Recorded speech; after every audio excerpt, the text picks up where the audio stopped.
Singomakhanya sithi ama-foreigners, ama-illegal foreigners, nina nilonithi awahambe nidlala ngawo. Mina ngithi asiwavuleleni ibhizinisi ama-illegal foreigners. Siwavulele ibhizinisi lokuthi siwathuma yosithengela uphuthu. Yeah.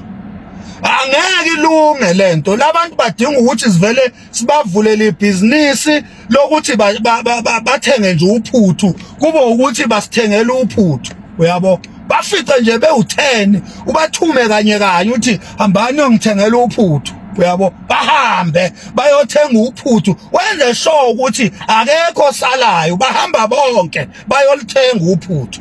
Lento yama-illegal foreigners ifuna kube nokuthumeka uphuthu phakathi kube khona oyothenga uphuthu.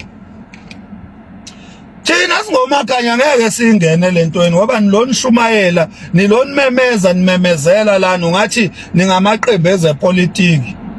Lonikhankasa la nikhankasa lento unqamla juqu idinga ukuthi labantu bazanyelwe umsebenzi wokuhamba bayosithengela uphuthu. Finish nje labantu ngoba basuka la besuka khona bethi bahluphekile. Uyabo? Baviolate imithetho yezwe lethu. Thina sibe singakaze siviolate imithetho yamazwe abo.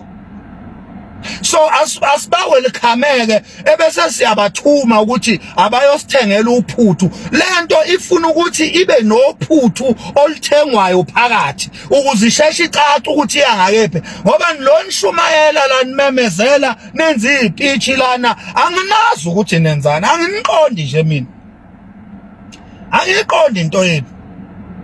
Thina kwaZulu asikhulumi kakhulu. Ngokwazi kwami nje uZulu kakhulumi kakhulu. Mina ngwazi lo Zulu osupepereza kangaka mina. Engazi ukuthi iLimpopo.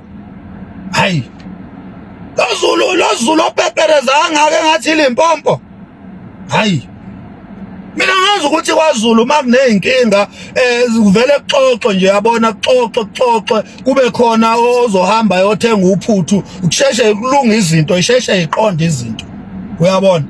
Ukubone nasemateksini mangabe kuneyinkinga kuba khona ohamba ayothenga uphuthu uyabona. Yonke nje indawo kwaZulu makuneyinkinga nakwezepolitiki makuneyinkinga kuba khona othumekayo ukuthi ayothenga uphuthu.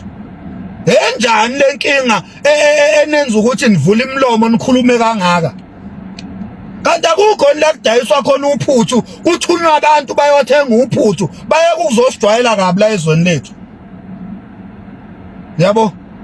Singomakhanya nje sibuka nje ngaleyo angle lento ukuthi iyalidinga nje uphuthu ukuthi nje kuqalwe phansi nje kube nendlela nje ezokwenza ukuthi angeke nibakwazi ukuthi bathumeke ongcono bayosithengela uphuthu kube ukuthi ke indlela esibawelcome ngayo iyona leyo ukuthi sizama ukuthi bazama ukuyosithengela uphuthu ngoba bafuna amathuba empilo nabo Nkosi yami. Balambile bafuna amathuba empilo azame ukuthi sibathume nje uphuthu bahambe bayosithengela uphuthu Nkosi yami. Iyona ndlela ezosolva indaba yama illegal foreigners asijwayela kabi la ezweni lethu asingenisela ama drugs asidlwengulela izingane enza wonke amasimba lawa kodwa luvuthiwe uphuthu. Why bangathunywa uphuthu labantu ukuthi basebenze ngendlela yokuyothenga uphuthu sibathume nje uphuthu kube ukuthi nje lokishi thu lokishi bayathunywa thiwa bayothenga uphuthu.